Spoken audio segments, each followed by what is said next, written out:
ప్రథమాధ్యాయము, ప్రథమ పాదము, జిజ్ఞాసాధికరణము, అథాతో బ్రహ్మ జిజ్ఞాస. ఈ ఒక్క సూత్రమే అధికరణాన్ని నడుపుతుంది అనమాట. ఒక సూత్రమే ఒక అధికరణాన్ని నడిపేస్తుంది అనమాట. ఈ అధ్యాయం ప్రథమ పాదం కాబట్టి ఈ ప్రథమ పాదం అంతా కూడా స్పష్ట బ్రహ్మలింగ ప్రథమ పాదం, స్పష్టమైన బ్రహ్మలింగ వాక్యాలు కనిపిస్తుంది. అందువల్ల ఇవన్నీ కూడా ఈ ప్రథమాధ్యాయంలో ఇవి ఉంటాయి. ఇక్కడ అథాతో బ్రహ్మ జిజ్ఞాస అనే దానికి అర్థశక్తి విచారం చేసి దానిలో సంశయాదులు నివృత్తి చేసేదానికి పూర్వపక్షి సిద్ధాంతం అనే పేరుతో వచ్చి చివరికి అనంతర పెద్ద అర్థము సాధన చతుష్టయ సంపత్తి అని పేర్చారు. సాధన చతుష్టయం ఎందుకంటే బ్రహ్మ విద్య ఆశామాషి విషయం కాదు కదా. బ్రహ్మము, ఆ బ్రహ్మ జ్ఞానము వస్తుతంత్రము కాబట్టి అది సూక్ష్మమైన బుద్ధి ఉండాలి. కాబట్టి అధికారి ఇక సాధారణమైన అధికారి వాడు, సాధారణమైన అధికారులు కనుకే రావాలన్నమాట. సాధారణంగా ఉండే మనుషులందరూ కూర్చొని పెడితే పొగరు. సాధారణంగా అసామాన్యంగా ఉండాలి అంటే సాధారణం అంటే మనకి అందరూ కనిపిస్తున్నారు కదా. అసాధారణం అంటే బుద్ధి యొక్క స్వభావం, గుణం, బుద్ధి యొక్క లక్షణాలు అవి అలాగా అందరిలో కనిపించినా కనిపిస్తుంది. చాలా అరుదం. పూర్వము అన్ని వదులుకొని గురు సేవ చేద్దాము, గురువు దగ్గర నేర్చుకుందామనే విషతో ఎంతైనా చేసేవారు, అన్ని పక్కన పెట్టేది. ఇప్పుడు చూడండి, ఎక్కడైనా ఉన్నారా? పెంజికి లోతయ్యో, ఇంట్లో దెబ్బలు తిని, లేకపోతే ఆ గురువు గారి మఠం ఎలా లాక్కుంటామని ఈ రకంగా ఆర్గ్యుమెంట్ చేద్దాం, దానం చివరికి ఏదో ఒకటి చేసేద్దాం, వ్యవహారంలో భాగం ఉన్నాం. ప్రతి ఒక్కడు దాన్ని పోయేవాడంతా ధర్మకర్తే, ప్రతి ఒక్కడు ఆశ్రమాధిపతే. అంటే పూర్వము ఎలా ఉండేది, ఎంత వైరాగ్యంతో వచ్చేవారు. ఇప్పుడు చదువు అంతా వదిలిపెట్టుకోవాలి, చదువుకుంటే మంచి ఉద్యోగం వస్తుంది కదా, ఎక్కడ ఏంది ఆశ్రమాల్లో ఉండి ఏం చేయాలి, గురువులు ఏం చేయాలి, తర్వాత నా గతి ఏమిటి అనే మనుషులకి విద్య అబ్బుతుందా? అలా పట్టదన్నమాట.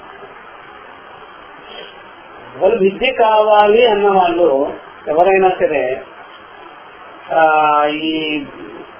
ఈ బాధ్యతలు పెట్టుకునేదానికి ముందుగా కానీ, బాధ్యతలు పెట్టుకోవాలని ఉన్నవారు కానీ ఆ బుద్ధి ఉండరాదు. కర్త కర్మ ఫల బుద్ధి ఉండరాదు ఎక్కడ విద్య విషయం. అందుకనే సాధన చతుర్థి సంపత్తి ఎలా ఉందో చూడండి. కర్త కర్మ ఫల బుద్ధి పెట్టుకోనంటే ఇతరపూర్వ ముందుగా బాధ్యతలు పెట్టుకోకుండా ఉండేదానికి ముందుగా కూడా మీకు ఆ బుద్ధి ఉండాలి.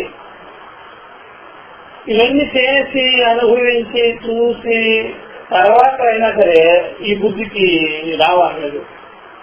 వాళ్ళు అనుకోండి, మీకు ముసలితనం వచ్చినా సరే అంతఃకరణం మాత్రం ముసలి కావాలా. ఇంకా ఇక్కడ కూడా ఏముంది, ఏమొస్తుంది అని ఉంది. మరి ఏం చెప్పాలి, మనకి ఏం చెప్పాలి? అందుకని అంతఃకరణం నార్మల్ స్థాయికి రావాలన్నమాట ఈ బ్రహ్మ విద్యకి. అంటే ఎవరికైనా బ్రహ్మవిద్య రావాలంటే అంతే. అది మీరు వయసులో ఉన్నప్పుడు అయినా చేయండి, ఆ శరీరం అంతా శరీరావస్థకు వచ్చి అన్ని అయిన తర్వాత అయినా ఆ బుద్ధి లేకపోతే మాత్రం లేదు. ఇంకో జన్మకైనా అంతే, ఎప్పటికైనా అంతే. దీని తీరు అంతే, రూల్ అంతే.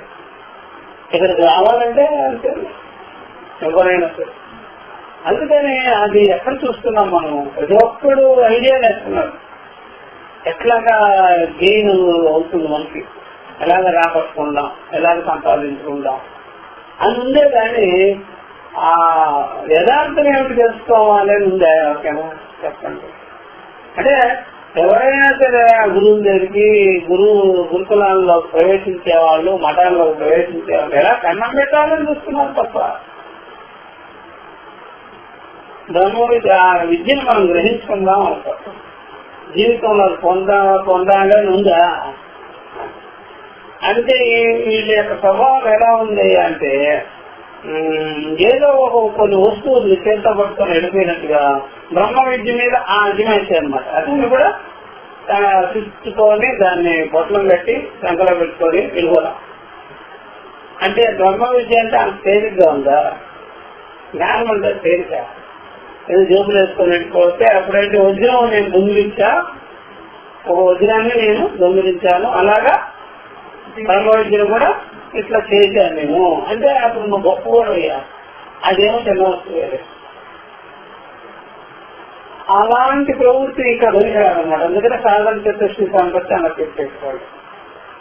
అందువల్ల నిత్యానిత్య వస్తు వివేక, నిత్యం ఏమిటి అనిత్యం ఏమిటి అనే వస్తు వివేకం చేయాలి. నిత్యం బ్రహ్మ, నిత్యం బ్రహ్మ తదనే సర్వం అపి నిత్య. ఒక మాట ఇహ అమూత్రార్థ భోగ విరాగ, ఇహ అమూత్రార్థ ఈ లోకము పైలోకము ఇంకెక్కడున్నా సరే, అది అమెరికా కావచ్చు, ఇంకెక్కడైనా కావచ్చు, ఎక్కడున్నా సరే మీరు ఎంతమంది అయినా సరే దాని గురించి రకరకాలుగా చెప్పి మిమ్మల్ని ఇంద్రియగతంగా ఆకర్షించుకొని సంతోషపెట్టి తృప్తి పెట్టి సుఖం పెట్టినా సరే దాని మీద విరాగ భావమే ఉండాలి. ఏముండాలి? అందుకనే ఎప్పుడైనా వాడు గంధర్వ నగరానికి వెళ్ళినా సరే, గొప్ప భోగవిలాసాలతో కూడుకున్నటువంటి ఒక భవనంలోకి వెళ్ళినా సరే, వాడు అక్కడ చాలా వస్తువులు పెట్టింటే అక్కడ ఒక భగవాన్ చేతి పెట్టిందే దాన్ని ఎక్కువ చూస్తున్నాడు. ఈ భగవద్గీత ఎక్కడికి వచ్చింది ఏంటి? అందువల్ల ఆ పుస్తకం తీసుకొని చూస్తారు. ఇన్ని వస్తువులు మీరు దీనికి అది ఎవరో అన్నారు, ఇన్ని వస్తువులు వదిలిపెట్టి దీని మీద నీకు దృష్టి ఏమిటి? ఇది ఒక్కటే నిత్యం ఇక్కడ, మిగిలినవన్నీ అంటే ఇలాంటి మాటలు ఎవరైనా చెప్తే ఒక తక్కువ విషయం, అదొక్కటే నిత్యం అవుతుంది, మిగిలినవన్నీ అనిత్యం అవుతుందయా అని. అది అనమాట. ఈ లోకం నుండి పైలోక పర్యంతము ఎక్కడ కూడా కర్మఫల లోకాలే వెళ్ళింటే కర్మఫల లోకాలు, సాధన సాధ్య విషయాలు, ఈ భోగములన్నీ కూడా మనకి ఏదో చేస్తే వచ్చినవి. వీటి మీద మనం విరాగం కలిగి ఉండాలి. విగత రాగము విశేష రాగరైతు. విశేష రాగం పెట్టుకోవద్దు, విగత రాగం పడిపోయి ఉండాలి. రాగం వద్దు, దాని మీద రాగమే పెట్టుకోవద్దు. అందుకని అది బాగా గుర్తుపెట్టుకోవాలి. అది మీకు ఎప్పుడైనా అర్థం అవ్వాలంటే బట్టలు, బంగారం వాటికన్నా కూడా తిండి తిప్పల విషయంలో మీకు రాగం ఉందా? బట్టలు బంగారం వాటి మీద రాగం ఉందా చెప్పండి? తిండి తిప్పల మీద రాగం లేదు, పడితే దెబ్బకి. ఎందుకని రోజు ఉండేవే. తర్వాత దానివల్ల ఏదో ట్రబుల్స్ వస్తున్నాయి అనుకుంటున్నారు. ఏది అది తింటే ట్రబుల్, ఇది తింటే ట్రబుల్, లేనిపోయిన ట్రబుల్ అని తెలుసుకోలేదు. బట్టలు మెడలు వాటి మీద రాగం ఉంది. ఈ యొక్క ఆహార విషయంలో ఎంత విశేష రాగం పోగొట్టుకొని ఏదో కడుపు వాడుతుంది, ఆకలేస్తుంది, దానికి ముందు అన్నట్టుగా నేర్చుకున్నారు. అర్థమైందా? ముందనే నేర్చుకున్నారు. ముందు ఇప్పుడు ఎందుకంటే అందరూ కూడా అది బాగా శ్రమించేది ఏం లేదు కదా. శ్రమించారంటే కూడా మందు కాదు, శ్రమించే శ్రమ లేదు కదా, మందు అయిపోయింది. అట్లాగా విషయాలు కూడా అలా ఉండాలి. దాని మీద నార్మల్ రాగానికి వచ్చిండాలి, ఏముంది అని. అట్లాగా వచ్చింటే అలాగా ఈ లోకం మీద పై లోకాల మీద ఎవరు చెప్పే ఆ యొక్క కబుర్ల మీద అతిశయాల మీద అలాగ వచ్చింటే మంచిది అనమాట. అప్పుడు మనకు పరిగెత్తదు ఎక్కడికి. చాలా బాగుందండి వాళ్ళు చెప్పేది, వాళ్ళ అది ఇస్తారట, ఇది ఇస్తారట, అంత ఇస్తారట, ఎంత ఇస్తారట, అంత వస్తుందట, ఎంత వస్తుందట అన్నది అర్థమైందా?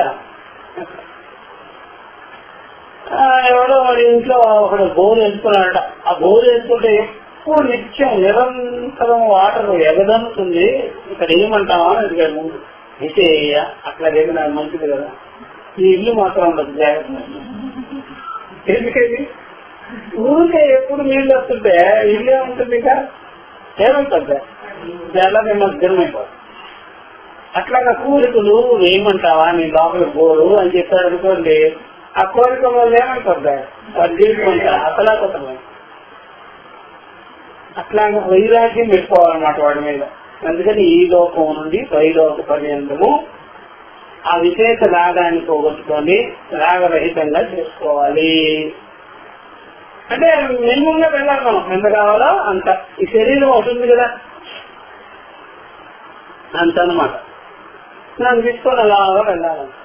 అసలు మీకు బాగా గుర్తుపెట్టుకోవాలి. శమదమాది సాగర సంపత్తు అని. శమదమాది సాగర సంపత్తు శమము, దమము, ప్రత్యక్ష, శ్రద్ధ, సమాధానం, ఉపరితి లక్షణం, ఇవన్నీ కూడా అంతఃకరణాన్ని, ఇంద్రియాలను, వాటి ప్రవృత్తిని నియమించే పద్ధతులు అన్నమాట. ఇవి జ్ఞాన సాధన పద్ధతులు. నియమించే పద్ధతిలో యోగాదుల్లో కూడా ఉంది. అదంతా కూడా జ్ఞాన సాధన కాదు, కఠోర నియమాలు. కఠోర నియమాల వల్ల నియమించటము. చూసారా, వస్తువులు ఎందు గుణదోష దర్శనం, గుణదోష దర్శన అభ్యాసం చేసి నియమించటం తేడా ఉంది, నిగ్రహించటం తేడా ఉంది. నిశ్చయం చేసుకోవాలి నిగ్రహించడము, అక్కడేమో నిగ్రహమే చేయడం ఉగ్రంతో, ఉగ్ర భావంతో నిగ్రహం చేయడం. దానికి దీనికి తేడా ఉందయ్యా. అంటే వేదాంత మార్గంలో, తత్వ మార్గంలో చెప్పేటువంటి ఈ పద్ధతులే మంచివి అనమాట, నిగ్రహ పద్ధతులు. అంటే మనకు తెలియకుండానే అది ఇంద్రియాలు ప్రసన్నంగా సౌలభ్యమయ్యి, సరళత్వాన్ని పొంది, కైవత్వమయ్యి ఉంటాయన్నమాట. అట్లా చేసుకోవాలి. బలవంతం చేశారనుకోండి, మీరు బలవంతం చేశారనుకోండి ఇంద్రియాలు, అప్పుడు ఏమవుతుందంటే ఎవడో ఒక ఆవిడ అంటుంది, ఇలాగ నేను మంచి నీళ్ళైనా ముట్టుకోను, నేను ఉపాసన దినాలన్నీ కూడా ఏది సింపుల్ గుడ్డలు కట్టుకుంటాను, కింద పడుకుంటాను. అదే అయ్యప్ప మా దీక్షలు, భవానీ దీక్షలు ఆ టైపులో ఇక్కడ కూడా వైరాగ్యం అనే పేరుతో ఎన్ని పెడితే చివరికి మీరు ఏమవుతారో తెలుసా, కొరగా పెట్టి కొట్టుకుంటారు చూసారా, ఆ టైపులో అయిపోతారు. వేదాంతంలో పూట పూట వేసుకోవాలని నిగ్రహం. ఈ ఇల్లు ఒళ్ళు అది చిరాకు చేసుకోవాలని నిగ్రహంగానే కాదు. అట్లాంటివన్నీ కఠోరమైన నియమాలు, నిబంధనలు అట్లాంటివి ఉండవు ఇక్కడ. అందువల్ల రాజరికమైన పద్ధతి ఇదంతా. ఏది నిగ్రహం అంతా బాగా ఉంటావు చూసేదానికి, లోపల మాత్రం ఆ రకమైన అంతఃకరణం వెనక్కి తిరిగిపోయి ఉంటుంది. విషయాల మీద పరిగెత్తుతూ ఉంటుంది, విషయాల నుండి వెనక్కి తిప్పుకొని ఉంటాము. బుద్ధ్యాలేంద్రియ ప్రవృత్తిని పైకి కనిపిస్తుంది. దానికి ఏంటి పైకి కనిపిస్తుంది. వీడు మళ్ళీ వైజాగి నిరాడంబరం ఇట్లా ఉన్నాడు, గిటం పెంచుకున్నాడు కాదు, అట్లాగా ఇట్లాగా అనిపిస్తుంది. కానీ వాడికి లోపల మాత్రం ఇంద్రియాలు పరిగెత్తు. అందుకని వేదాంతంలో చెప్పేది వేరు, బయట చాంద్రాయణాది పద్ధతులు, బయట చెప్పేటువంటి కర్మలు, నియమాలు, నిబంధనలు అవన్నీ కూడా వేరనమాట. అందువల్ల శమదమాది సాగర సంపత్తు ముముక్షత్వం దానికి బాగా ఉండాలి, మోక్షమైన కావాలి అని చెప్పి ఉండాలి. ఇదన్నమాట. ఎప్పుడైనా సరే వేదాంత విచారం చేయాలంటే ఇలా ఉండాలి. ధర్మ జిజ్ఞాస అనంతరం కూడా ఇది పెట్టుకుంటేనే మీకు బెటరు. అసలు నిజంగా చెప్పాలంటే ఈ ప్రపంచంలో జీవించాలంటే ఈ మంచి మార్గం అన్నమాట. సాధన చతుష్టయ సంపత్తి కలిగిస్తుంది. ఈ ప్రైమరీ చదువులన్నీ ఇలా మొదలైతే బాగుంటుంది, లేకపోతే మొత్తం దివాళాకు వచ్చేస్తుంది భూమి మీద, దివాళా కొత్తాను మనుషులు. అది ఉండాలన్నమాట. అందుకని ఇంత పెద్ద మాటలు వాడలేక పూర్వము కొన్ని మాటలన్నీ చెప్పేవారు. చూసారా, సర్వభూతాల్లో దేవుడున్నాడుగా, అన్ని ప్రాణుల్లో దేవుడున్నాడు, అంతటా దేవుడున్నాడు, తల్లిదండ్రులు, అతిథులు, ఆచార్యుడు భగవంతుడుగా తెలుస్తాడురా, అట్లాగా అన్ని రకరకాల మాటలన్నీ చెప్పారు.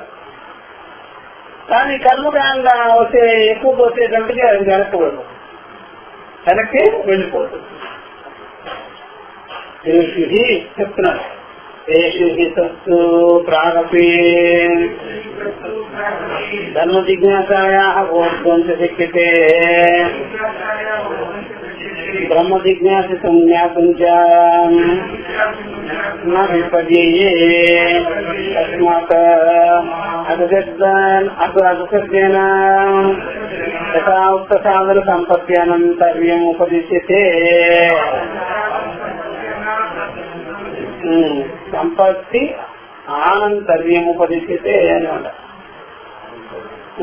శేషి ముందే ఆనంతర్యం ఉపదిస్తుంది. శేషి సత్తు ప్రాగపి, శేషికి ఉండే ఇదిన్నప్పుడే సత్తు ప్రాగపి ధర్మ జిజ్ఞాసాయా, ధర్మ జిజ్ఞాసకు ముందైనా ధర్మ జిజ్ఞాసకు ముందైనా ఓద్వంచ బ్రహ్మ జిజ్ఞాస ప్రారంభకాలే, బ్రహ్మ జిజ్ఞాస అప్పుడు కూడా ఇది ఉండాలి, ధర్మ జిజ్ఞాసకు ముందుగా కూడా ఇది ఉండాలి. కంపల్సరీ అన్నమాట, కంపల్సరీ. ధర్మ జిజ్ఞాసకు ముందుగా కూడా ఇదే పెట్టుకోవాలి. జ్ఞాన జిజ్ఞాస చేసేటప్పుడు, బ్రహ్మ జిజ్ఞాస చేసేటప్పుడు కూడా ఇది తప్పనిసరి. కాబట్టి శేషి సత్తు ప్రాగపి ధర్మ జిజ్ఞాసాయా ఓర్ధంచ శక్యతే, తర్వాత కూడా శక్యతే బ్రహ్మ జిజ్ఞాసితం జ్ఞాతంచ. బ్రహ్మ జిజ్ఞాస చేయాలంటే ఆ బ్రహ్మ జ్ఞానాన్ని కలిగించుకోవాలన్నా, జ్ఞాతం అంటే కలిగించుకోవాలన్నా, బ్రహ్మ జిజ్ఞాస చేయాలన్నా, బ్రహ్మ జ్ఞానం కలిగించుకోవాలన్నా ఇది సాధక చతుష్టయ సంపత్తి అనేది కంపల్సరీ ఉంది, తప్పనిసరి. తప్పకుండా ఇది ఉండాల్సింది ఎవరికైనా. నా పిప్పండి దీనికి భిన్నంగా, దీనికి అన్యంగా ఇది కాకుండా సిద్ధంగానే కాదు, తెలుసుకోలేము, పొందలేము. ఇది అనేది ముఖ్యం అన్నమాట, అతి ముఖ్యం. ఇది సాధన చతుష్టయ సంపత్తి అనంతరం. ఎవరికైనా ఈ గ్రౌండ్ రెడీ చేసుకుంటే తప్ప జ్ఞానానికి యోగ్యత, బ్రహ్మ విద్యకి యోగ్యత కలగనే కలగదు. ఇది ఈ ప్లాట్ఫామ్ సిద్ధం కాలేదనుకోండి, మీరు ఇక్కడ బ్రహ్మ విద్య విషయాలు ప్రకాశితంగానే కాదు. తస్మాత్ అసశబ్దం చేత ఇదే చెప్పుకోవాలి. అసశబ్దేనా యథావస్థ సాధన సంపత్తి అనంతరం, పై చెప్పబడినటువంటి సాధన చతుష్టయ సంపత్తి అనంతరమే ఉపదిశ్యతే, బోధించవలసి ఉన్నదన్నమాట. అప్పుడు గురువు గారైనా సరే ఈ గ్రౌండ్ తయారు చేసే పెట్టాలి వారికి. ఎందుకంటే ఆ విద్యార్థి తయారు చేసి పెట్టాలి. అసలు వేదాంత మార్గానికి వస్తేనే, ఈ యొక్క తత్వ విచారానికి వస్తేనే, ఈ ఆధ్యాత్మిక విషయానికి వస్తేనే గ్రౌండ్ తయారు చేస్తారు. ముందు వాళ్ళ మాటల్లోనే తెలుస్తాయన్నమాట. ఇంకెక్కడికి వెళ్ళిపోతే ఆ గ్రౌండ్ ఉండదు. ఈ విషయంలోనే కొంత మీకు తెలుసుకోవాల్సి ఉంది. ఉదయం పూట ఒకటి, సాయంత్రం పూట ఒకటి కర్మ, ఉపాసన, జ్ఞానం అంతా మిక్సింగ్ చేశారనుకోండి, సాధనం చేసినటువంటి అంతా గ్రౌండ్ మనం దున్నేసినట్టు అయిపోతుంది. క్రికెట్ కోసం బాగా రెడీ చేశామనుకోండి, వెంటనే వచ్చి ట్రాక్టర్ పెట్టి దున్నిచ్చేసినాడు అనుకోండి, లేకపోతే అక్కడ పోయి బురుడు అవుతులో లేకపోతే ఇంకోటి ఏదో అవన్నీ చేయిగా ఉంటాయి చూసారా చక్రాలు, ట్రైన్లకి, దాన్ని పెట్టి నడిపాడు అనుకోండి, మళ్ళీ ఏమైంది గ్రౌండ్ మడిపడాడు. అలాగా జ్ఞానం చెప్పా, కర్మ చెప్పా, ఇది పని. అప్పుడు రెండు మిక్సింగ్ వల్ల ఏమైనాయి అంటే రెడీ చేసుకున్న బుద్ధిని వల్ల అది బాగా గుర్తుపెట్టుకోవాలి. అందులో బుద్ధి రెడీ అవుతుంటే మళ్ళీ ఇలాంటి పనులు ఏంటి అట్లాంటివన్నీ చేయకూడదు అనమాట. అందుకనే ఎప్పుడైనా గర్భోత్పత్తి జరిగి 9 నెలలు ఆ గర్భపిండాన్ని బాగా చక్కగా తయారీకి తీసుకొస్తుంటే విపరీతమైన మందులు దింగేసినాం అనుకోండి ఏమైపోతామా. అట్లాగా సాధన చేసే సంపత్తి బుద్ధి నిలబడేటప్పటికీ ఇలాంటి పనులన్నీ చేయరాదన్నమాట. కర్మలని ఉపాసనలని ఈ యొక్క యోగాలకి ఇవన్నీ చేస్తే ఆ బుద్ధి కాస్త ఏమైపోతాయి. అందుకని గురువులు ఎక్కడికి చేస్తున్నారు పోవద్దు ఇటు పోవద్దు జాగ్రత్తగా ఉండండి. అసలే మీరు ప్రారంభంలో ఉన్నారు పోతే లేనిపోని ఇబ్బందులు వస్తాయని చెప్పేది ఎందుకని వాళ్ళు ఇది ఈయనేం చేస్తారు ఆట ఆడుకుంటారు. అది కాస్త ఇది కాస్త ఇది కాస్త ఇది కాస్త చివరికి వచ్చేటప్పటికి అదే మీరు ఏది కాదు ఆటే మిగులుతుంది. అందుకని ఆ సాధన చేసే సంపత్తి ఎందు నిలబెట్టి ఆ తీవ్రమైన ముముక్షత్వాన్ని కలిగించి అప్పుడు బ్రహ్మ విద్యా ఉపదేశం తత్వమూర్తి వాక్యాన్ని విచారం చేయాలని పెట్టారు. అందువల్ల గురువులు తయారు చేస్తారు. అంతకుముందైనా సరే వాడు పూర్వజన్మ కృతం అనుకోండి ఏమనుకోండి అలాగైనా వస్తారు. ఆ విధంగా వాళ్ళ జ్ఞానాన్ని సముపార్జన చేస్తారు. నేననేది ఏంటంటే ఈ లోకంలో కర్మలు ఉపాసనలు అవన్నీ మనం ఇక్కడికి వచ్చి నేర్చుకోవాల్సిన పనుల మన యొక్క గుణమే అట్లాంటి, మన స్వభావమే అలాంటిది. ఇదే కొత్త విద్య ఏం కాదు, దూరుకుంటే అలవాటు పడిన విద్య. బ్రహ్మ విద్యకే అలవాటు పడ్డాను. కర్మోపాసనకి నీ జన్మత ఉన్నటువంటి స్వభావంగా కోరికలు ఉంటాయి. ఆ పనులు చేస్తూనే ఉంటావు. నువ్వు నేర్చుకోవాలా ఏంటి ఇవన్నీ. అందుకనే అరే నీకు ఎలా తిట్టాలో నేర్పుతాను రా అన్నట్టు. ఎందుకని తిట్టాలి నువ్వు నేర్పాలా? తిట్లు నేర్పనక్కల్లా ఇప్పుడు శ్లోకాలు నేర్పు. 2-3 శ్లోకాలు పద్యాలు నేర్పు. తిట్లేది నేర్పేది నువ్వు అది అలవాటు వచ్చేస్తున్నావు. బాగా కూర్చున్నా అది సాధన చేసే సంపత్తి ఉండాలి. గురువులు తయారు చేసి పెట్టాలి, వీడు తయారు చేసుకోవాలి. అప్పుడే బ్రహ్మ విద్యకి యోగ్యత ఉంటుందన్నమాట. అప్పుడు ప్రకాశిస్తుంది. చెప్పే మాటలన్నీ అర్థమవుతుంది, అంటే కలగదు. ఇప్పుడు అతహ శబ్ద విచారం చేస్తున్నారు. అతహ ఎందుకని అంటారా అని క్వశ్చన్ చేశారుగా. అత శబ్ద అనంతరము అతహ నచ్చించదండి. అతహ ఎందుకని హేతువర్గం అనమాట. అది కారణాన్ని సూచిస్తుంది. ఇప్పుడు వాడు ఆక్షేపం చేయకుండా కారణం చెప్తాడు.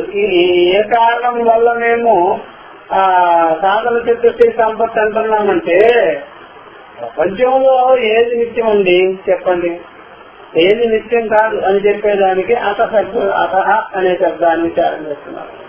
ఇది రెండో అవయవం అన్నమాట. అతః శబ్ద హేత్వర్థ తస్మాత్ వేద ఏవ అగ్నిహోత్రాదీనాం సాధనానాం అనిత్య ఫలతాం దర్శయతి. తద్యథా ఇహ కర్మజితో లోకః క్షీయతే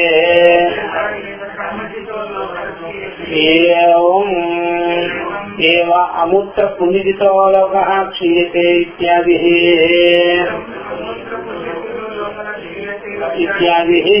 శాంతోగ్యోపనిషత్ అన్నమాట. అతశబ్ద విచారం చేస్తున్నారు. అతః అనగానే ఎందుకేతనగా అన్నమాట. ఏ కారణం వల్ల అంటే చెప్తున్నారు అన్నమాట. తస్మాత్ ఎందుకు మేము అలాగా సాధన చతుర్థి సంపత్తి అనంతరమే బ్రహ్మ విద్య జిజ్ఞాస చేయవలసి ఉన్నది అని చెప్పామంటే అని అర్థం. చూడండి, ఒక్క బ్రహ్మం ఒక్కడే సత్యం, బ్రహ్మం ఒక్కటే నిత్య వస్తువు, సిద్ధ వస్తువు, అపరోక్ష వస్తువు. సర్వకాల పరమావసలి ఎందు ఏకరూపమైన పరమాంత విషయం ఇది ఒక్కటే. మిగిలిన ప్రపంచం ఏది సత్యం కాదండి. అందుకని అది చెప్పాలి కదా చెప్తున్నాను. తస్మాత్ వేద ఏవ వేదమే చెప్పింది అన్నమాట. వేదమే చెప్పిందన్నమాట. వేద ఏవ అగ్నిహోత్రాదీనాం శ్రేయస్సాధనానాం అనిత్యఫలతాం దర్శయతి.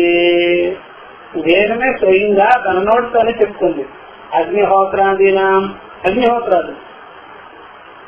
అగ్నిహోత్రాది కర్మలు, హోమాలు, అది ఇవి చేసేవన్నీ, అది శ్రేయస్సాధనానాం అనిత్య ఫలతాం దర్శయతి. అవన్నీ చెప్తుంది కదా, నీకు శ్రేయస్సు అనే నీకు మంచి మంచి అని చెప్తుంది కదా సాధనలన్నీ. అదే దానిలో అనిత్య ఫలం అనేది అనిత్యం ఏం చెప్తుంది అన్నమాట వేదమే. అనిత్య ఫలతాం దర్శయతి, దాంట్లోకి వచ్చే ఫలం మాత్రం నీకు జన్మలు తెప్పించేవే గాని, కర్మలు తెప్పించేవే గాని, సర్వఫలాలు అనుభవించేవే గాని, దాంట్లో నిత్య వస్తువు అనేది, మోక్షం అనేది, సర్వబంధ విముక్తం అనేది, సర్వదోష వర్జితం అనేది, దుఃఖరహితం అనేది ఏమీ లేదు అని చెప్పేస్తుంది. ఏది ఆ వేదమే. నీకేదో చెప్తాను ఉంటుంది, చూడకపోతే దాంట్లో వచ్చేవన్నీ ఫలాలన్నీ అనిత్యమైనవి. మళ్ళీ పునర్జన్మ పట్టాలి, మళ్ళా ఈ లంపటంలో పడాలి, మళ్ళీ ఇవన్నీ వ్యవహారాలన్నీ చేసుకుంటూ ఉండాలి. అది దాంట్లో ఉన్నది. ఇదేమి నిత్యమైన బ్రహ్మస్వరూప జ్ఞానం మాత్రం కాదు, పునర్జన్మరహితమైన విద్య కాదయ్యా అని అదే చెప్తున్నారు. అదే చెప్పారు ఇక్కడ. అది ఎట్లా గనగా యథాయిహ ఈ లోకంలో కర్మజిత లోక క్షీయతే, కర్మల చేత సంపాదింపబడిన లోకాలు అనగా బాగా గుర్తుపెట్టుకోవాలి. భార్య, బిడ్డలు, వస్తువులు, వాహనాలు ఉంటాయి కదా, మనకి కనెక్షన్ ఉంటుంది కదా. భార్య, బిడ్డలు, వస్తువులు, వ్యవహారాలు ఇవన్నీ. అవి మీరు ఎప్పుడైనా సరే ఎవరి మీద ఎవరు ఆశ్రయించుకున్నారు, ఒక ఆఫీసర్ మీద అందరూ ఆధారపడి ఉంటారు కదా. ఇప్పుడు ఈ రాష్ట్రం అంతా ఎవరు అధికార పార్టీ అంటే చెప్పేస్తారు కదా, దీనికి మీదుగా ఉండేవాడు ఎవరంటే చెప్పేస్తారు కదా. అట్లాగా మొత్తానికి భారతదేశానికి ఎవరు మెయిన్ అంటే చెప్పేస్తారు కదా. అట్లాగా దేని వల్ల మీకు ఈ వ్యవహారం అంతా వచ్చింది, ఎంతవరకు ఈ వ్యవహారాన్ని విస్తారం చేసుకోవాలంటే భార్య బిడ్డలంటారు. ఎవరికేమంటారో భార్య. వాళ్ళ మీద పెట్టుకున్న మోహం అహంకారాలు లోపల ఉంటాయి. మీరు ఎక్కడున్నా సరే అది లింక్ ఉంటుంది. అదే నిత్యం అదే ఇంత కష్టపడి సంపాదించుకొని ఇంత మీరు పెట్టుకోమన్నారు కదా, అభిమానము, వస్తుత్వము, నాకు ప్రాణం అదే, నాకు అదే అన్ని అని పెట్టుకున్నారు కదా. మైలు పకే ప్రాణం చెరుకులో ఉన్నట్టుగా అదే నిజం కాదు, సత్యం కాదు. ఇక్కడ ఈ లోకంలో కర్మల చేత సంపాదింపబడినటువంటి ఈ ప్రాపర్టీ, భార్య, బిడ్డలు, వస్తువులు, ప్రాణం, మన మనస్సు, ఇంద్రియాలు, ప్రవృత్తి అన్ని కలిపి కర్మల చేత సంపాదించారు. ఇదే నశిస్తుంది కదా, క్షీయతే, ఇదే నశిస్తున్నాయి కదా. మనం సంపాదించుకున్నదే మనకి దక్కేటట్టుగా లేవు. సంపాదించుకున్న దక్కుతున్నాయి, మనకి పోతున్నాయి, మన ముందే పోతున్నాయి. అందుకనే కదా ఏడుపు, నేను సంపాదించుకున్నాను అయినా పోయిందే అని చెప్తున్నారు కదా. సంపాదించుకున్నామని పోతున్నాయి కదా. అందుకనే లోపల దిగు అంటున్నారు అందరూ. ఆ షేర్లలో పెట్టాను పోయింది, వాళ్ళకి ఇచ్చాను పోయింది, ఇలా రోగాల వల్ల పోతూ ఉన్నది. మనకి డబ్బంతా డాక్టర్ తినేసినారు, పోయాయి లేదా. దేహం పోయింది, డబ్బు పోయింది, శ్రమ పోయింది. ఎవరికి వాళ్ళు తినేస్తున్నారు లేదా చెప్పండి. అట్లాగా కొన్ని ఏంటంటే మనకి మనం మత్తులో పెట్టి పోయేది కొన్ని ఉంటాయండి. మనల్ని బాగా ఒత్తిడి చేసి వెళ్ళేవి కొన్ని ఉంటాయి. ఇట్లాంటి నష్టాలు ఉన్నాయి కదా, భౌతికమైన నష్టాలు అన్నీ. ఇది ఈ మనకి రోగాలని, ఎవరో మోసం చేయడం అని, ఇబ్బందులు పెట్టడం అని అట్లా వెళ్ళిపోతుంటాయి మన కర్మ పదాలన్నీ. శరీరము, ఇంద్రియాలు, ప్రాణము, దానము అవన్నీ వెళ్ళిపోతాయి. కొన్నేమో మనము భయపడి ఆందోళన చెంది ఆ గుడికి ఈ గుడికి రాసేస్తూ ఉంటాం పోతూ. ఇక్కడ కర్మఫలాలు వెళ్ళిపోయినాయి లేదా అంటే పుణ్యం పేరుతో వెళ్ళాయి, పాపం పేరుతో వెళ్ళాయి, దాన ధర్మాల పేరుతో వెళ్ళాయి, ఇట్లా వెళ్ళిపోయినాయి కదా. అన్ని వెళ్ళిపోతాయి, అన్ని మీ దగ్గర ఏమి ఉండవు. అట్లేదా అట్లా మాట్లాడుతుంది అన్నీ వెళ్ళిపోతాయి. మరి ఏం వీటికి నిలబడ్డాయి నీ దగ్గర, అది ఎక్కడికక్కడే వదిలించుకున్నావు కదా. అందుకని చివరికి చనిపోయే కాలానికి నేను సంపాదించుకున్నవన్నీ వెళ్ళిపోయినాయి కర్మల చేత అనిపించుకోవాలి. ఇల్లుగా దారిలో ఏమి లేకుండా నిలబడాలి ఖాళీగా. అట్లా నిలబడుతుంది.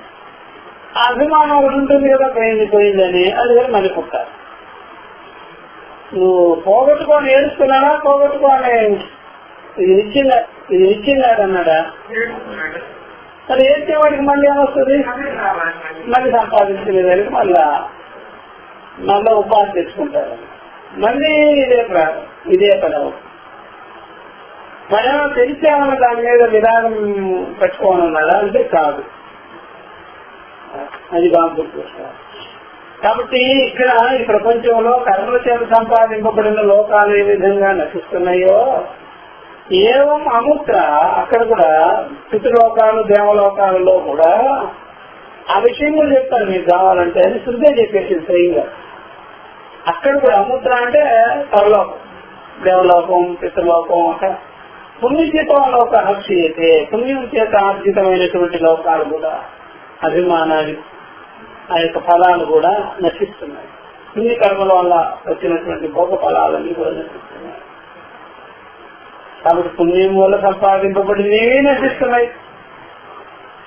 చూసారు, ఇక్కడ పుణ్య పాప మిశ్రితం రూపంగా సంపాదింపబడినటువంటి ద్వంద్వాత్మకంగా సంపాదింపబడినవి కూడా నశిస్తున్నాయి. ఇక్కడేమో పుణ్య పాప మిశ్రితం ఈ లోకంలో, పుణ్య పాప మిశ్రితం. అందుకనే మనకి రాత్రి పగులు లాగా, రాత్రి పగలవలే ఈ ద్వంద్వాలు ఎక్కువ కూడా అటువంటి బొమ్మ పొడుసులాగా ఏర్పిస్తుంది. ఆ క్షణానికి బాగుంటుంది, ఇంకో క్షణానికి ఇంకో రంగా ఉంటుంది. ఎవరో చెప్తాం, మన అంతఃకరణ అలా చూపిస్తుంటుంది చూడండి. ఎప్పుడు పుణ్యం పాపం ఒకటే లెవెల్ అంతఃకరణ ఉండదు. అది తత్వవిచారం చేసిన వాడికే కనిపిస్తుంది. ఒకవేళ వాడికి కూడా ద్వంద్వాలుగా కనిపిస్తే ద్వంద్వాలు నేను సాక్షి బాగుంటారు, వానికి అర్థం అవుతుంది. ఇతరులకి ఏమో అండి నా పరిస్థితులు ఎంత ఉపాసన చేసినా ఎంత నిగ్రహం చేసినా మళ్ళీ నా మనసు అలా ఆగిపోతుంది అంటే అప్పుడు మనసుకి లోపడి ఉన్నాడా, మనసుకు సాక్షిగా ఉన్నాడా, లోపలే ఉన్నాడు. ఇక్కడ ఆధ్యాత్మిక విచారంలో మనసుకు మనం సాక్షిగా ఉంటాము కనుక అలాంటి వివేకము, దృఢ వివేకం ఉంటుంది. కాబట్టి అంతఃక్రమానికి అలా ఆటిపోట్లు వచ్చినా సరే ఆయనకి ఏమి అవనే పెద్ద పెద్ద అలలు వస్తే షిప్ ఏమన్నా భయపడిపోతుందా, షిప్ లో ఉండేవాళ్ళు భయపడిపోతుందా, అలలు ఏం చేసుకోవచ్చు పెద్ద షిప్. అదే చిన్న పడవ వేసుకొని పోయి అలలు చూడగానే ఏమనుకుంటాడు, ఇంకా అయిపోయాలా మనం ఈ అలా ఒక్కసారిగా వచ్చి ఈ చిన్న పడవలో బోట్లో పడి వెంటనే ఏమవుతుంది అసలు అక్కడ. అందువల్ల ఆత్మజ్ఞానం అనేది పెద్ద శక్తి లాంటిది కాబట్టి ఆ అలలు ఏమి లెక్క చేయలేదు అనమాట. అందువల్ల దృఢ జ్ఞానం. అందుకని వాళ్ళు అంతఃకరణానికి భయపడి చూసుకుంటారు కాబట్టి దానికి ఏమి చేయలేదు. కాబట్టి లోకులు ఎలా ఉంటారో చూడండి. కాబట్టి పుణ్యం చేత సంపాదింపబడినవి, కర్మల చేత సంపాదింపబడినవి, ఈ లోక పరలోకాలు, తత్ఫలాలు అన్ని కూడా నశిస్తూ ఉన్నాయి. నశించేటప్పుడు ఊరికే ఉండడు జీవుడు.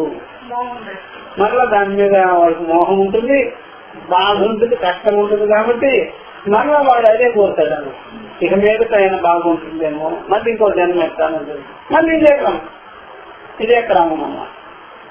అందుకని అక్కడ ఆ బిలీవ్ వదిలిపెట్టేసి రావయ్యా అని చెప్పడం అనమాట.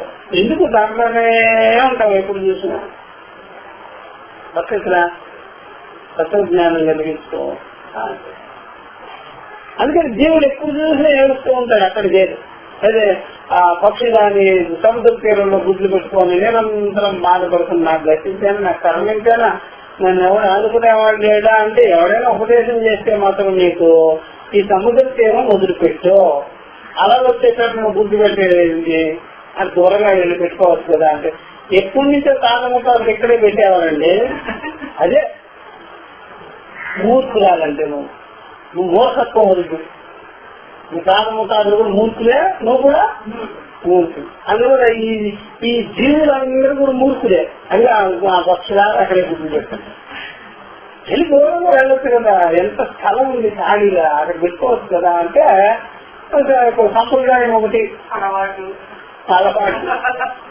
నేను ఇక్కడే పెడతానండి, వాళ్ళు మా తాత ఇక్కడే పెట్టారు, పెడితే ఏమవుతుంది అలా వచ్చుకోడు. నీ పేరు మార్చుకో, అదే వచ్చింది ఇబ్బంది. అని పెద్దలు చెప్తూ ఉంటారు, ఘోషిస్తుంటారు. అయినా వీళ్ళేమో అదే పద్ధతి. హ్యాపీతో వాళ్ళు ఎర్రరు కదా, అందుకని బాగా గుర్తుపెట్టుకోవాలి. అందుకని జీవుడు ఏడుస్తుంటారు. కానీ ఇక్కడ విమర్శ చేసుకోవాలయ్యా. అందుకనే అపశబ్ద విచారం చేయబడింది. సాధన చిత్రశీ సంపత్తి అనంతరం అనేదానికి కారణం అదేను. ఈ లోకం పై లోకం ఆ కర్మలు ఫలాలు అన్ని కూడా నశించేవే అని స్పష్టం చేయబడింది. దానివల్ల అందుకని రీజన్ చెప్పాను కదా అని అట బ్రహ్మ విజ్ఞానాదపి చెప్తున్న బ్రహ్మ విజ్ఞానాదపి పరం పురుషార్థం దర్శయతే బ్రహ్మ విదా పునోతి పరం ఇత్యాది. తస్మాత్ యథార్థ సాధన సంపత్త్యనంతరం బ్రహ్మ జిజ్ఞాస కర్తవ్యా.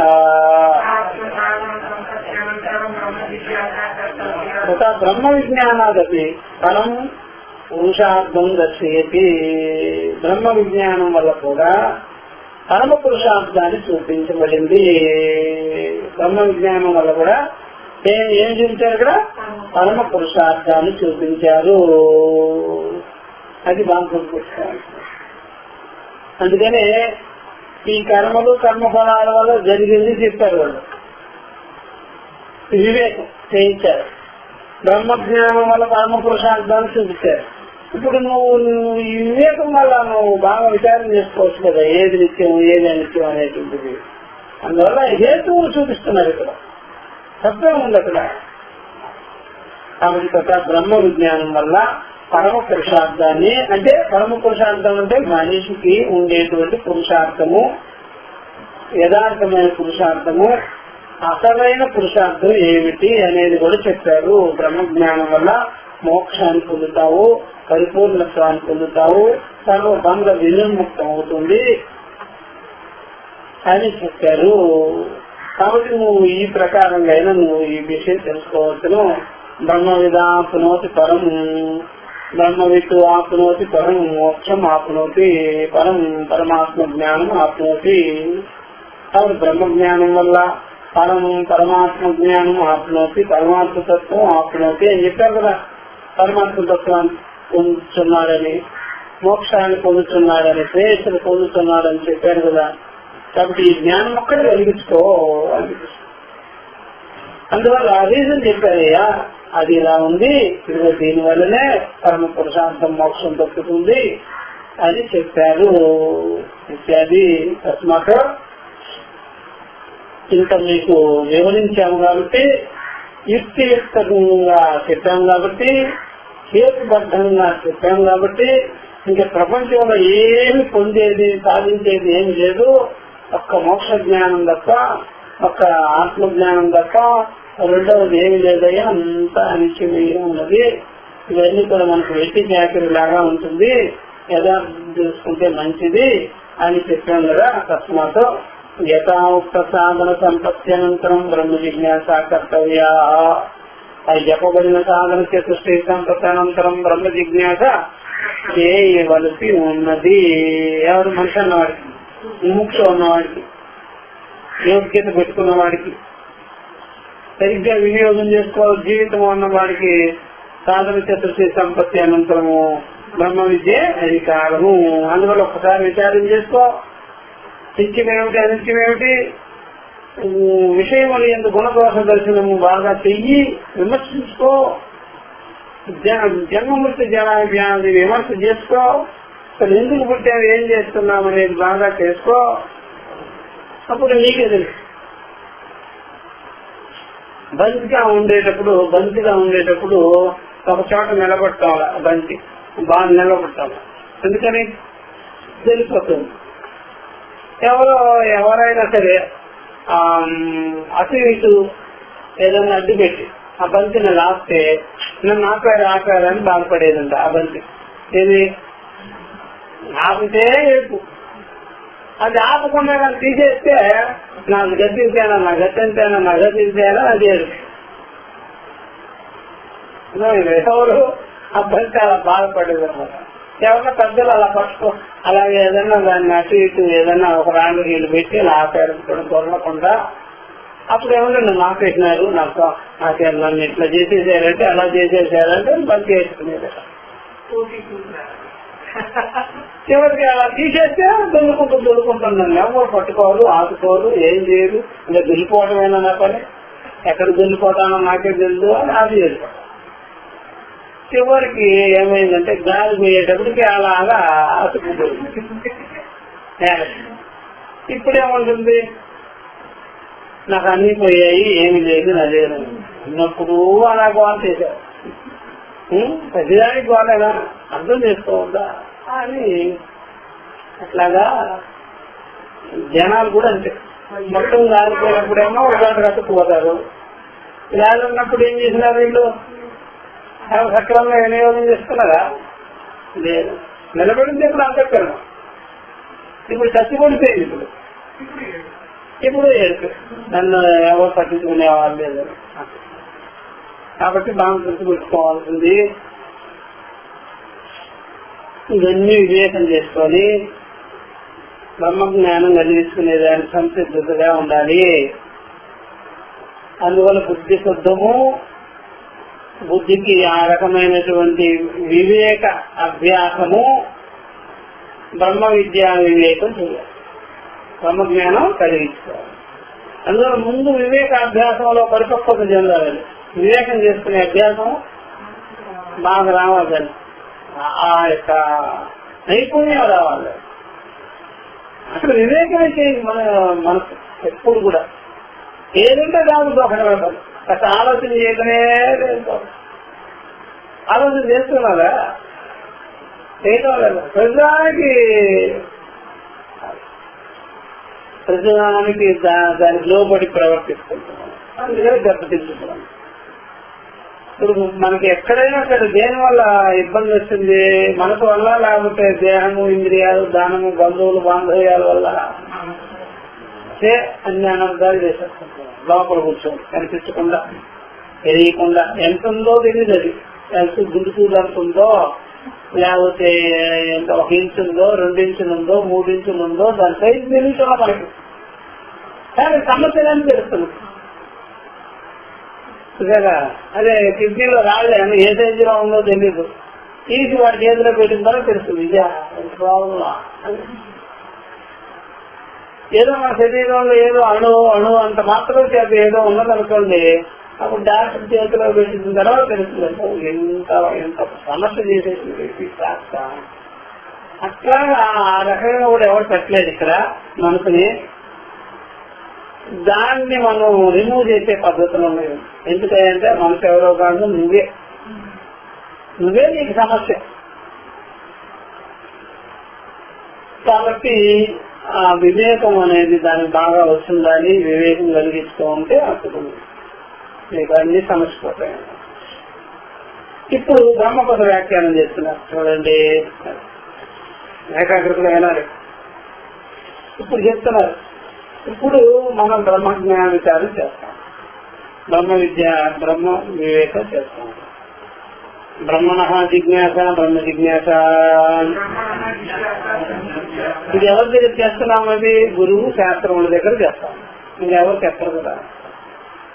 బ్రహ్మ విద్య వివేకము, బ్రహ్మ విద్యా జ్ఞానము కలిగిస్తున్నది గురువు ముఖంగా శాస్త్రీయంగా కలిగిస్తున్నాము. బ్రహ్మణ జిజ్ఞాస, బ్రహ్మ జిజ్ఞాస బ్రహ్మకి లక్ష్యమాణ లక్షణం జన్మాద్యస్యతః ఇతి అతయేవ బ్రహ్మశబ్దస్య జాత్యాది అర్థాంతరం ఆశంకితవ్యం. ఇది చెప్పుకొని ముందుకెళ్దాం. బ్రహ్మణ జిజ్ఞాస బ్రహ్మ జిజ్ఞాస, బ్రహ్మము యొక్క జిజ్ఞాసే బ్రహ్మ జిజ్ఞాస అంటారు. ఇక్కడ బ్రహ్మము యొక్క జిజ్ఞాసే బ్రహ్మ జిజ్ఞాస అంటే బ్రహ్మము కొరకు జిజ్ఞాస కాదు, బ్రహ్మము యొక్క జిజ్ఞాస. అది చిన్న మీనింగ్ అన్నమాట. బ్రహ్మము కొరకు అంటే వేరే అవుతుంది. ఇదా ఇక్కడ బ్రహ్మము కొరకు అనగానే నేను అక్కడ ఎక్కడో దూరంగా పెట్టిన్నాను. దానికి యొక్క అనగానే ఇక్కడే, యొక్క అనగానే అంటే నీ పక్కే, నీ దగ్గరే. కొరకు అన్నవాడు థర్డ్ పార్టీ లాగా ఉంటుంది. మధ్యలో ఆ జాగ్రత్త అర్థం చేసుకోవాలి. ఇది వైష్ణవుడు చాలా ఇష్టం కొరకు అన్నమాట. వైకుంఠే సర్వకళ గుణ సంపన్న మహావిష్ణురూప బ్రహ్మ జిజ్ఞాస. మహావిష్ణురూప బ్రహ్మార్థం జిజ్ఞాస కర్తవ్య. వాళ్ళ గురించి తెలుసుకుంటే నీకేమవుతుందిరా?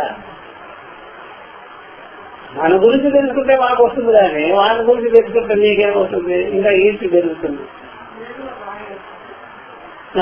వాళ్ళెవరికో గురించి తెలుసుకుంటే మనకేం చెప్పేది? ఇది వాళ్ళకి ఇష్టం అనమాట. అట్లాంటి పదాలను కొరకోని మాట. అందుకే ఇదివరకు ఎవరుండేవారంటే వైష్ణవుల రూపంలో కాకుండా, విశిష్టాద్వైతం అనే పేరు లేకుండా, రామానుజులు అనేటువంటి పేర్లు లేకుండా వృత్తికారులు అనే ఉపాసకులు ఉండేవారు పూర్వం. వృత్తికారులు వాళ్ళ నామలకి వాళ్ళు పెట్టరు. వాళ్ళు జీవుడు దేవుడు అనే పార్టీ అది పూర్వంగా ఉండేది. జీవుడు ఉండేదన్నమాట. దాని అనుయాయులు వీళ్ళంతా. అట్లా కాలాంతరంలో రామానుజమాలు పెట్టుకొని వైష్ణవులు అనే పేరు పెట్టుకొని ఇలా వచ్చిందన్నమాట. పూర్వం అంటే వృత్తికారులు, లేకపోతే భాగవతకారులు అనేవారు.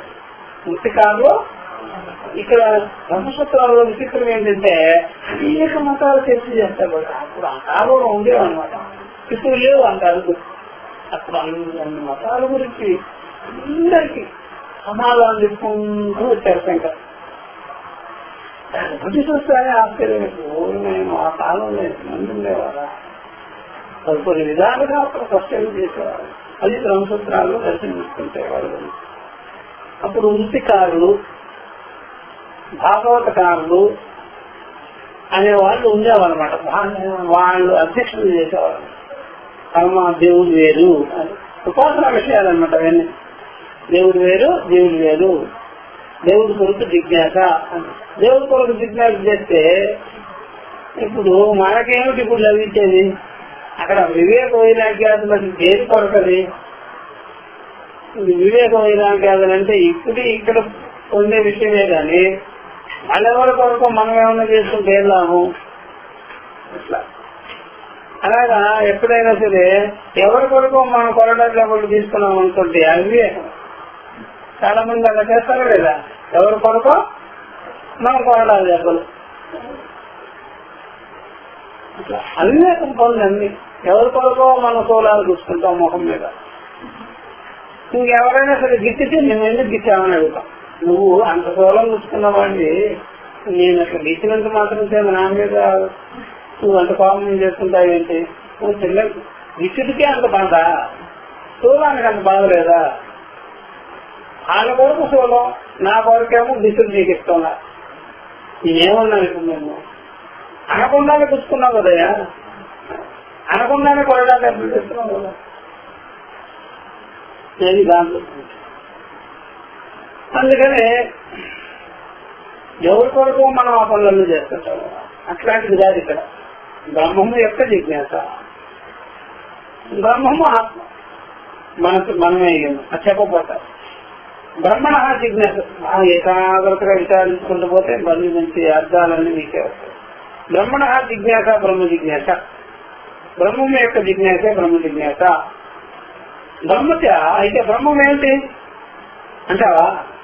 అసలు బ్రహ్మ విషయం ఏంటంటావా? వక్ష్యమాన లక్షణం, ఇప్పుడు చెప్పబోయే లక్షణం అన్నమాట వస్తుంది. అది 2వ సూత్రంలో వక్ష్యమాన లక్షణం. అందువల్ల దీని పూర్వం వేదాంత సూత్రంలో అని చెప్పేవారు. బ్రహ్మసూత్రాన్ని ఏమనేవారు? వేదాంత సూత్రాలు. వేదాంత సూత్రాలనే కాలక్రమేణా ఆ మొదటి సూత్రంలో ఉండేటువంటి బ్రహ్మ అనే పదాన్ని తీసుకొని బ్రహ్మసూత్రాలు. నిజానికి పేరు లేవు దీనికి. ఏంటంటే బాంధరాయణ సూత్రాలు.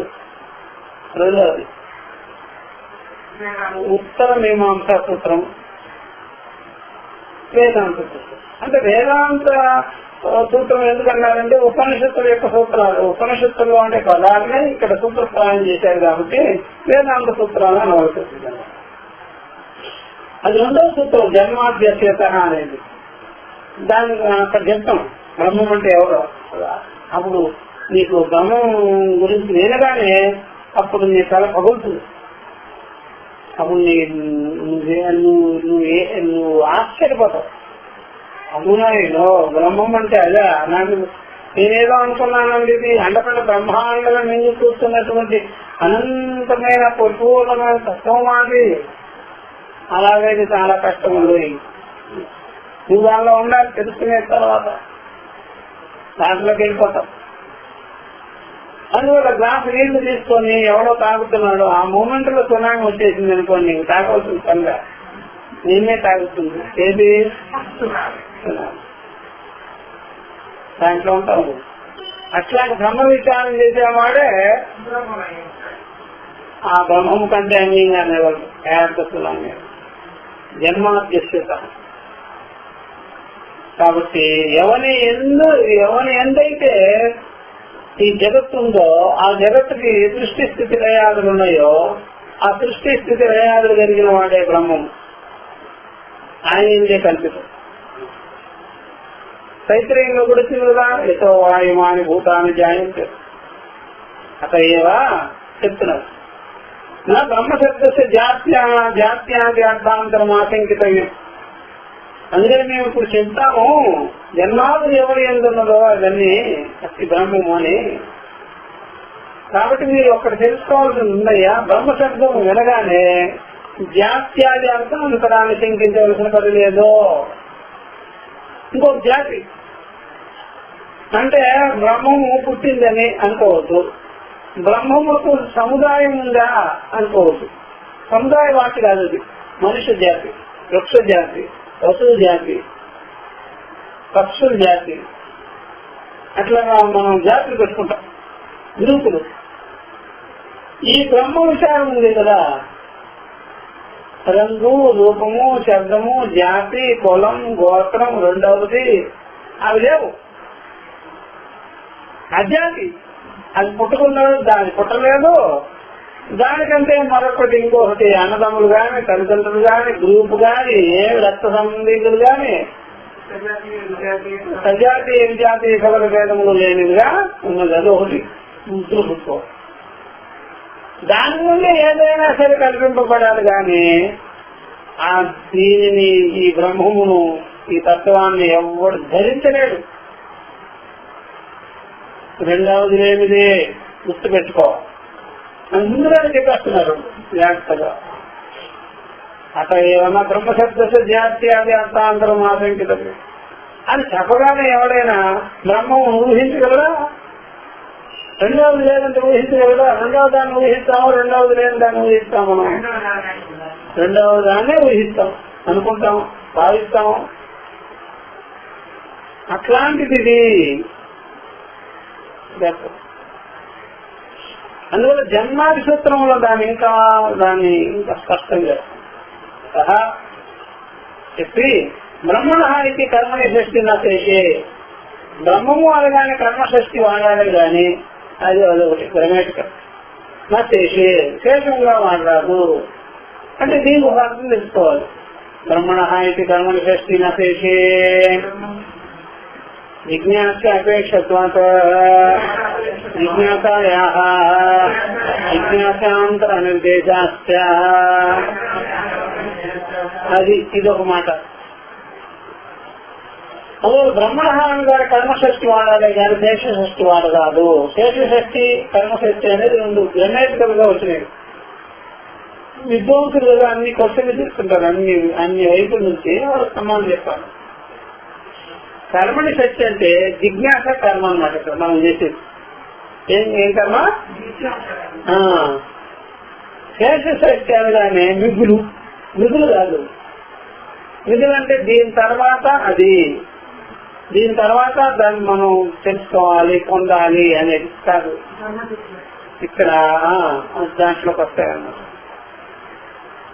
ఏదో చివరిగా కనిపించేది, చివరిగా పొందేది, చివరిగా మిగిలింది అన్నమాట శేషషష్ఠి. అట్లాంటిది ఏం కాదు. ఇది చేయగా చేయగా చేయగా చేయగా లాస్ట్ మిగిలింది శేషం, అది కాదు. ఇక్కడ జిజ్ఞాస చేయడమే దాని పని. జిజ్ఞాస కర్మ తప్ప పొందే పనిగానే లేదు. అందుకని ఎప్పుడైనా సరే మెట్లు ఎక్కేవాళ్ళు వీటిలు ఎక్కేవాళ్ళు ఏమనుకుంటారా, ఇంకంతేలే ఒక 10 మెట్లు ఉన్నాయి దేవుడు కనిపించేస్తారు. ఈ 10 మెట్లు ముందే కనిపించారు మాకు, 10 మెట్ల తర్వాత. అట్లాగే మనం వాకింగ్ చేసేటప్పుడు ఏమనుకుంటామా, ఇంకా కొద్దిగా దూరం నడిచేస్తే అక్కడ కూర్చుందాంలే, ఇప్పుడే పడిపోయేటట్టుగా ఉన్నాను అతను అనుకుంటాం కదా. ఎత్తు పడాలి వచ్చినప్పుడు ఏమనుకుంటామమ్మా, ఎత్తెక్కేటప్పుడు మనం ఎంత ఇది పడుతుంటాం. అట్లా చివరి మెట్లా చూస్తుంది అనుకుంటాం కదా. అట్లాగా శేషషష్ఠి గారు విచార రూపమైన కర్మ చేయడమే, బుద్ధి విచార రూపమైన కర్మ చేయడమే తప్ప అదేదో మనం పొందేది చేయగా వచ్చింది కానీ విచార రూపమైన కర్మ. అది బాగా చూసుకోండి. బాగా విచారించు, నీకే అర్థమైపోతుంది. విచారించడం తప్ప మిగులు ఏమి ఉండదు. విచారించేటప్పుడే వీడికి నేనే అయ్యన్నా అని చెప్పారు. విచారించిన తర్వాత చివరిలో ఎండింగ్ లో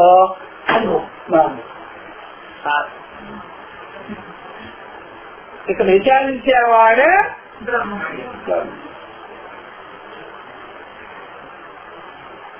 అర్థమైందా? అది ఎట్లాగంటే ఎవరైనా సరే వాడు జేబులో పెట్టుకొని వెతుకుతూ ఉన్నాడు, చివరికి ఆ వెతికేది నీ జేబులో పెట్టుకోవచ్చు కదా అన్నారు. దొరికింది. మరి నువ్వు ఈ పనేమో ఫలాన్ని ఇచ్చింది, బయట పనేమో నిష్ఫలాన్ని ఇచ్చింది.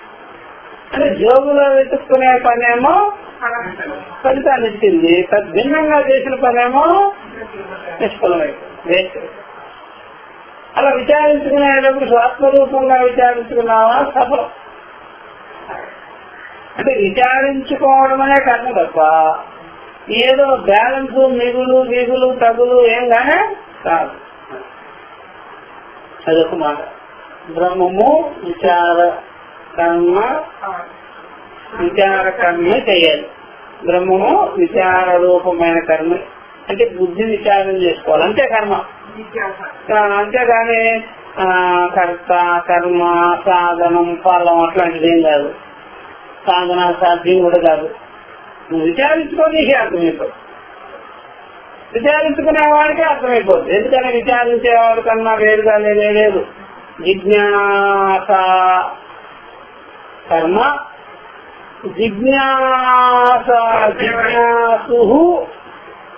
స్వరూపం. జిజ్ఞాస కర్మ జిజ్ఞాసు స్వరూపం. దీనికి సార్ అట్లాగా అంటే చెప్తున్నారు. జిజ్ఞాస్య అపేక్షత్వాతు జిజ్ఞాసాయాః ఇది అండర్లైన్ చేసుకోవాలి. జిజ్ఞాస్య అపేక్షత్వాతు జిజ్ఞాసాయాః. జిజ్ఞాసకి జిజ్ఞాస అపేక్ష ఉంది కదా. జిజ్ఞాస ఇప్పుడు మనం విచారించుకోవాలి, తెలుసుకోవాలని మనం ఇష్టపడుతున్నాము. దానికి జిజ్ఞాస ఉండాలి కదా. ఏమని తెలుసుకోవాలని ఇష్టపడేవానికి జిజ్ఞాస ఉండాలి కదా. అది కాబట్టి జిజ్ఞాస అపేక్షత్వాత్ జిజ్ఞాస. ఏ విషయం పట్ల మీరు జిజ్ఞాస చేయాలనుకుంటున్నారో అక్కడ జిజ్ఞాస తప్ప రెండోది ఏముంది? రెండోది ఏముంది? దేని గురించి మీరు తెలుసుకోవాలని ఇష్టం కలుగుతున్నారో అది తప్ప రెండోది ఏముంది అక్కడ? అదే ఇక్కడ అంతకు తప్పించేయాలి. తెలుసుకోవాలి అనే ఇష్టం తప్ప చెయ్యాలి పొందాలి అనేది కాదు కదా. అదొకటే పెట్టుకోండి. అదే ఇక మెయిన్.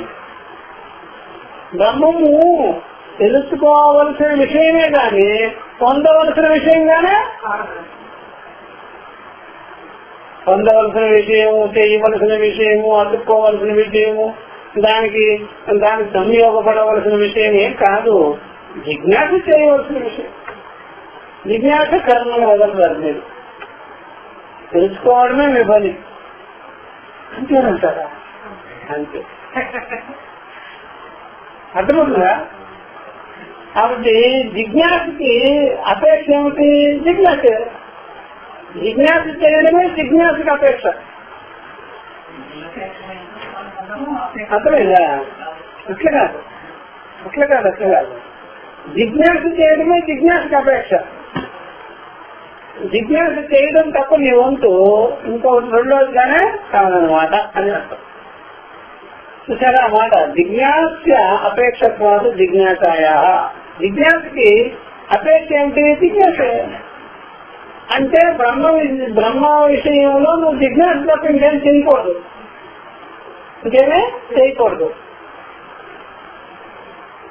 ఎందుకలా చెప్తున్నారు? కొద్దిగా ఇంకో తర్వాత 2 అడుగులు నేను చెప్తాను. ఇప్పుడే చెప్పండి. బ్రహ్మ విషయంలో జిజ్ఞాస తప్ప నీకు ఇంకేమి అపేక్షించుకొని ఉండదు. జిజ్ఞాస తప్ప జిజ్ఞాసే అపేక్షించ. జిజ్ఞాసే కర్మే చేయి. ఇంకేం అక్కర్లా. ఎందుకయ్యా అంటే నేను అయ్యే ఉన్నాను కదా. అందుకని అయ్యే ఉన్న విషయము జిజ్ఞాస చేయవాని యొక్క స్వరూపమే. అందువల్ల జిజ్ఞాస తప్ప నాకు ఇంకేమి పని లేదు అని. ఇంకేం పనే? తెలుసుకోవడం తప్ప. లేదా? అందుకని మేము ఈ సబ్జెక్ట్ లో, ఈ విషయంలో జిజ్ఞాసాంతర అనిర్దేశాస్త్ర, జిజ్ఞాసకు భిన్నమైన విషయాన్ని మేము నిర్దేశించలేదు కదా. ఏమైనా చెప్పాము? అయ్యా నువ్వు జిజ్ఞాస చేయాలి, తర్వాత నువ్వు వస్తు సంగ్రహం చేసుకోవాలి, తర్వాత చెయ్యాలి, తర్వాత పొందాలి అని ఆ రోజంతా మేము ఎక్కడ చెప్పామండి. జిజ్ఞాస తప్ప ఏమి చేయవలసిన పని లేదు. జిజ్ఞాసే అపేక్ష. ఆ మాటలకు అర్థం తెలుస్తుంది కదా మీకు. ఎత్తికించుడు కూడా ఒక రవ్వంతా కూడా మీరు అటు కదిలేదానికి వీలేదు. కదలకుండా అలా నిలబెట్టి వాళ్ళు ఆ విషయం చెప్తున్నారు. మీరు నేను చెప్పింది ఏంటి, మీరు చేసేది ఏంటి? జిజ్ఞాస విషయం ఇది. జిజ్ఞాస తప్ప ఇంక వేరే చేయవలసిన పని లేదు అంటే కానీ అది ఎట్లా ఉంటుందంటారు బ్రహ్మం. నేను అవన్నీ చెప్పాను నీకు. బ్రహ్మము విచారం చేస్తున్నాము అంటే విచారం తప్ప విచారాంతర కర్తవ్యం ఏమీ లేదు. అంటే ఏమంటారు? ఎందుకు నీకెందుకయ్యా చెప్తూ ఉంటే నీకే అర్థమైపోతుంది. ఎందుకని ఎట్లాగంటారా? అప్పుడు చెప్తారు వాళ్ళు. జిజ్ఞాస చేయవాని యొక్క స్వరూపం కంటే బ్రహ్మము అని కాదు కదా.